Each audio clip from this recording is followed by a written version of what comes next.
सरकार को गद्दी से उखाड़ फेंकना जरूरी है। उसके लिए जरूरत इस बात की है कि सेकुलर वोटों में बिखराव नहीं हो। हम चिंतित हैं कि सेकुलर वोटों में बिखराव नहीं हो। दुख कोसा करके भी राज्य के आम जनों की भलाई के लिए गठबंधन के लिए हमने प्रस्ताव रखा है। अब उनका मामला जानता है। मामला ये है कि अगर वो बात करना चाहेंगे, अगर वो चिंतित है बिहार के लिए और वाकई ईमानदाराना कोशिश है अगर सांप्रदायिक शक्तियों से लड़ने के लिए, तो उनको बात आगे बढ़ानी चाहिए। लेकिन जाहिर है कि गठबंधन में हम इतने सीटों पर का दावा भी हम नहीं कर सकते हैं। लेकिन अगर गठबंधन में हमको मौका नहीं मिला तो हम तो ज्यादा से ज्यादा सीटों पर लड़ने की कोशिश करेंगे। नमस्कार, मैं हूं देवांशु, आप देख रहे हैं न्यूज़ फाउंडेशन। इस वक्त हमारे साथ बात करने के लिए AIMIM के प्रदेश अध्यक्ष अख्तरुल इमान साहब होंगे। पॉलिटिकल कॉरिडोर में ये चर्चा तेज है कि असदुद्दीन ओवैसी का गठबंधन जो है वो तेजस्वी के साथ जो है वो हो गया है और तय वक्त में जो है वो प्रेस कॉन्फ्रेंस किया जाएगा और ऐलान किया जाएगा। अख्तरुल साहब, जो एक चर्चा चल रही है इंटरनल तौर पे कि आपका गठबंधन जो है वो तेजस्वी यादव की पार्टी या कहेंगे महागठबंधन के साथ हो गया, क्या ये सच है? इनकार कर रहे हैं? बिल्कुल नहीं। गठबंधन मेरा हुआ नहीं है।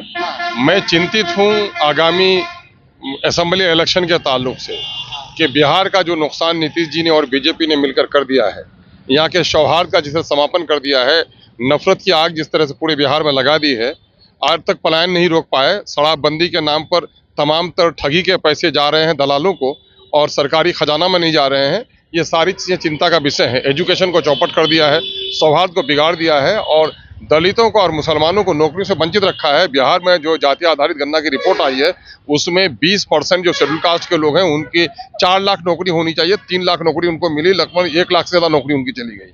मुसलमानों को भी 3.5 लाख से ज़्यादा नौकरी होनी थी, 2 लाख नौकरी उनकी चली गई। तो इसलिए ऐसे वक्त में जबकि दलितों को और अक़लियतों को इस तरह दबाया जा रहा है, तो ऐसे वक्त में ऐसी सरकार को गद्दी से उखाड़ फेंकना जरूरी है।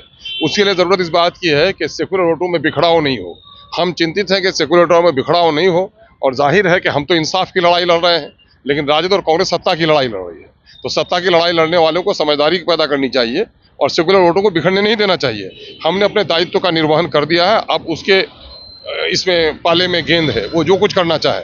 हम आपको भी साक्षी रखना चाहते हैं और हम बिहार की जनता को भी गवाह रखना चाहते हैं कि हमने पूरे तौर पर दिल खोलकर बात कह दी है। हालांकि मैं घायल हूँ, उसके बावजूद भी मैं एक बड़े पैमाने पर राज्य का नुकसान न हो जाए, उसके लिए हम अपने दुख को सह करके भी राज्य के आम जनों की भलाई के लिए गठबंधन के लिए हमने प्रस्ताव रखा है।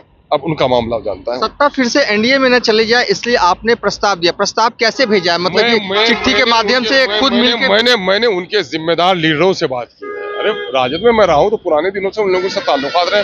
मैंने MLA और MPs के जरिए से पैगाम दिया है कि साहब आप इस पर गौर कीजिए। मतलब कितने सीट, मतलब ये भी जरूरी है ना, सिर्फ गौर कीजिए तो नहीं लिखा होगा, कहा होगा ना कि हम महागठबंधन में आएंगे तो इतनी सीटें ओबीसी की पार्टी को चाहिए। मैंने सारी बातें एक बार में, अभी वो अपना हाथ बढ़ाएंगे कि नहीं बढ़ाएंगे, वो हमसे बात करने के लिए तैयार नहीं है। मान न मान तेरा मेहमान, है ना। मामला ये है कि अगर वो बात करना चाहेंगे, अगर वो चिंतित है बिहार के लिए और वाकई ईमानदाराना कोशिश है अगर सांप्रदायिक शक्तियों से लड़ने के लिए, तो उनको बात आगे बढ़ानी चाहिए। अरे हम तो राजद से घायल हैं, उसके बावजूद हमने प्रस्ताव रखा है। मैंने अपना दिल बड़ा किया है, अब उनकी समझदारी का मसला है। देखिए, ये अख्तरुल इमान है। AIMIM जो है वो साल 2020 में 5 विधायक जो है इनके जीत के आते हैं और कहीं ना कहीं ओवैसी साहब ने एक बार बयान भी दिया था कि अगर उनका गठबंधन 2020 में यानी कि AIM का गठबंधन अगर RJD के साथ होता तो तेजस्वी यादव CM रहते, यानी कि मुसलमान वोटों में बिखराव नहीं होता। इस बार प्रपोजल जो है वो एक कदम आगे बढ़कर, अभी चुनाव होने में 4-5 महीने हैं लेकिन पहले दे दिया है ताकि तेजस्वी यादव को भी टाइम मिले सोचने का, समझने का, डाटा एनालिसिस करने का। अब बड़ा सवाल यह है कि क्या तेजस्वी यादव इनकी डिमांड को पूरी करेंगे। एक आखिरी सवाल है, आपका ट्रेन है, इनकी ट्रेन है, जा रहे हैं किशनगंज लोगों के बीच में, आपकी तैयारी कैसे है?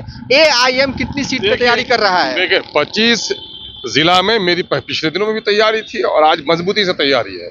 हम तो तकरीबन 100 सीट पर हमारी तैयारी है। मैं 100 सीट पर लड़ने की बात नहीं कर रहा हूँ, तैयारी हमारी है।